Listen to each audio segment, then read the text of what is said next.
Elhamdülillah, elhamdülillah, thumma elhamdülillah. İnnel hamdelellahi nahmeduhu ve nesta'inuhu ve nestağfiruh ve na'udzu billahi min şururi enfusina ve min seyyiati a'malina. Men yehdihillahu fela mudille leh ve men yudlil fela hadiye leh. Neşhedü en la ilahe illallah vahdehu la şerike leh. ونشهد أن سيدنا وسندنا ومولانا محمدا عبده وحبيبه ورسوله أما بعد فيا عباد الله اتقوا الله وأطيعوا إن الله مع الذين اتقوا والذين هم محسنون قال الله تعالى في محكم كتابه الكريم بسم الله الرحمن الرحيم قتل الخراصون اَلَّذ۪ينَ هُمْ ف۪ي غَمْرَةٍ سَاهُونَ Sadakallahul azim. Saygılı ve kıymetli Müslümanlar. Dinimiz yasaklagan büyük günahlardan biri de yalan şahitliktir. Allah'a ve ahiret gününe inangan bir kimsenin insanlar arasında sözleşmede, ticarette, evlilikte ve akimnin karşısında yalan şahitlik yapıp aklını aksız, aksızını da aklı çıkarmaya tırışması büyük bir günahtır. Çünkü yalan şahitlik yapmak Allah'a şirk koşmaktan sonra gelgen en büyük günahlardan biridir. Sevimli Peygamberimiz Muhammed Aleyhisselatü Vesselam bir gün sahabilerine büyük günahlar hakkında anlatkanda o manlayında açığından kan damarı şişip korungen halda böyle buyurgan. Allah'a şirk koşmak, aksız olarak adam öldürmek, ana babaya karşı gelmek ve yalan üzere şahitlik yapmak en büyük günahlardandır. Dinimiz İslam yalanını yasak edip büyük günahlardan sayar. Öz canını, Kur'an'daki birlikni ve Müslüman ümmetini korçalamak için kıyın allarda yalan aytmağa ruhsat berse de diğer vaziyetlerde şaka için olsa bile yalan aytmak günahtır. Lakin yukarıdaki allarda bile başka insanlara zarar gelecek olsa başka insanlara eğer zarar gelecek olsa yalan etmek gene de günah olur. Eğer ne kadar özümüzge zarar gelecek olsa da başkasına haksızlık yapmak hakkımız yoktur. Yüce Rabbimiz Nisa suresinin 135. ayetinde buyurar. Ey iman etkenler! Ak üzere olup adaletini yerine getirmeye tırışkan hakim ve Allah'ın huzurunda doğru aytkan şahitlar olunuz. Şahitlarınız oğunuzge ya da ana babanızga, yakın kimselerinizge zarar getirse de bay ya da fukare kimselerge karşı olsa da doğru sözlü olunuz diye buyuruyor Allah-u Teala. Bu ayet İslam dininin sonsuz adalet misalidir. Özümüzge, ana babalarımızga, kadın ve evlatlarımızga, sevgen kimselerimizge zarar geleceği alda doğruluk ve adaletten kayıtmagan kimse hakiki Müslümandır. Böyle insanlar Allah'tan hakkıyla korkan kimselerdir. Milletimizin temeli de bu hakikat üzerine kurulgandır. Ata dedelerimiz asırlar içinde böyle adalet misali olganlar.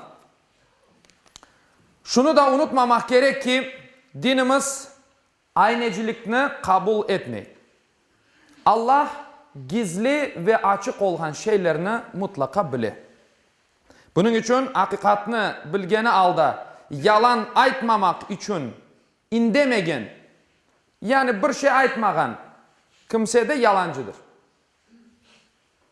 Peygamber Efendimiz Aleyhisselatü Vesselam bir hadis-i şerifinde böyle buyurar. Şahitlik için çağırılgan kimse bilgenini saklap, bilgen şeyini saklap aytmagan vakit yalan şahatlık yapkan sayılır. Kıymetli Müslümanlar, yalancı şahatlık yapkan kimse evvela özüne ve son başkalarına zulüm yapkandır. Çünkü başkasının dünyadaki rahatlığı için öz ahiretini, ebedi yurtunu satıp cehennemine ak etken kimse büyük zarardadır. Bunun yanında aklı olgan kimsege zulüm yapıp, kul hakkına kırıp, korantasının, yakınlarının, ana babasının, ballarının zulümga uğramasına da sebep olgandır. Bunun yanında başka adamlarını aldatıp, onların közlerinde o kimseni yaramay adam olup göstergen, ona ve korantasına çamur atkan ve mahkemeni de aldatkan sayılar. Sevimli Peygamberimiz Aleyhisselatü Vesselam bu mesele hakkında bir hadis-i şerifinde şöyle buyurar. Ben de bir adamım diye Peygamber. Sizler öz aranızda olgan bazı meselelerini, bazı anlaşmazlıklarını bana getiresiniz. Biliniz ki biriniz delillerini daha yaxşı anlatkanı için men hükümünü onun faydasına veririm. Sizden biri kardeşinin hakkını bu şekilde alsa bilsin ki ozu için ateşten bir parça algandır.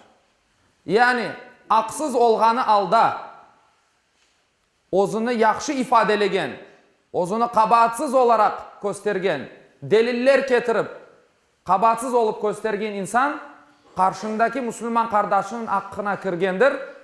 Peygamberimiz de bu şekilde kardeşinin hakkına kirgen bilsin ki yanına bir ateş parçası algandır. Eğer bir adamın yalan şahatlık yapkanı bilinse, şahatlığı bu dünyada kabul edilmeyecek ve o Allah'ın açığını kazanacak. Yüce Rabbimiz Nur suresi 4. ayetinde şöyle buyurar. Namuslu, öz namuslarını korçalagan, kadınlarga zina iftirasını, botenini yapkan, sonra 4 şahat getirmegen kimselerini 80 kere sopanen urunuz ve bir daha ebediyen sonsuzga kadar yani onların şahatlıklarını kabul etmeyiniz. Onlar günah içinde olan kimselerdir. Deyip buyura Yüce Allah Celle ve Ala. Müslüman kimse acı olsa da özüne ve ticaretine zarar getirecek ise de hakikattan ayrılmagan doğru sözlü ve adaletli kimsedir. Ne elinden ne de tilinden kimsege zarar getirmez. Hutbemni başında okuganım ayet-i kerimenin manasını bitirmege, yekünlemege isteyeyim. Zariyat suresinin 10 ve 11. ayetlerinde Allahu Teala böyle buyurar. Yok olsun o yalancılar. Onlar cahillikleri sebebinden ne yapkanlarını bilmeyler. Allahu Teala hepimizge kavi iman, yüksek tahsil, ilim alıp cahil olgan kimselerden eylemesin. Allahu Teala öz dinine sadık kalgan, öz dinini korçalamaga tırışkan, öz nefsini ahirette korçalagan kullarından cümlemizine eylesin. Yalan yerge şahatlık yapmagan, Allah'a ortak koşmagan, ana babasına karşı gelmegen, öz ana toprağında öz dinini, tertemiz olgan dinimizni yaşamaga gayret etken kullarından eylesin inşallah. Ala inna ahsanal kelam ve ablagan nizam, kelamullahil melikil azizil allam, kema kal Allahu tebareke ve teala fil kelam, ve izâ kuri'al Kur'anu fastami'û leh ve ansitû leallekum turhamun. Bismillahirrahmanirrahim. İnned dîne indallâhil islam. Sadakallâhul azîm.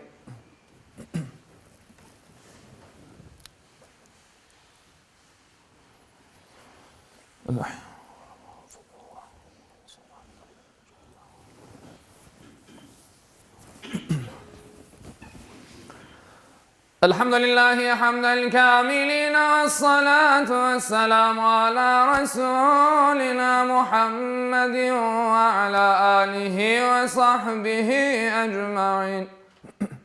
تعظيما لنبيه وتكريما لفخامة شان شرف صفيه فقال عز وجل من قائل مخبرا وآمرا إن الله وملائكته يصلون على النبي يا أيها الذين آمنوا صلوا عليه وسلموا تسليما اللهم صل على محمد وعلى آل محمد كما صليت على إبراهيم وعلى آل إبراهيم إنك حميد مجيد اللهم بارك على محمد وعلى آل محمد كما باركت على إبراهيم وعلى آل إبراهيم إنك حميد مجيد اللهم وارض عن الأربعة الخلفاء سيدنا أبي بكر وعمر وعثمان وعلي ذوي الصدق والوفاء وعن الأنصار والمهاجرين والتابعين إلى يوم الجزاء وعن كافة المؤمنين والمؤمنات والمسلمين والمسلمات الأحياء منهم والأموات بفضلك ورحمتك إنك سميع قريب مجيب الدعوات برحمتك.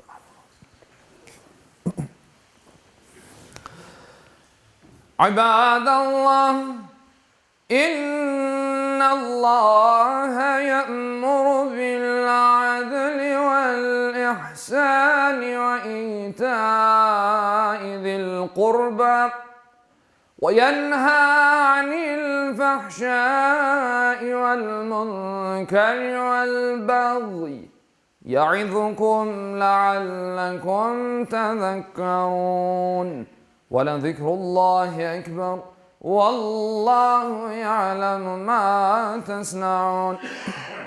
Okuğanım ayette Allahu Teala buyurar.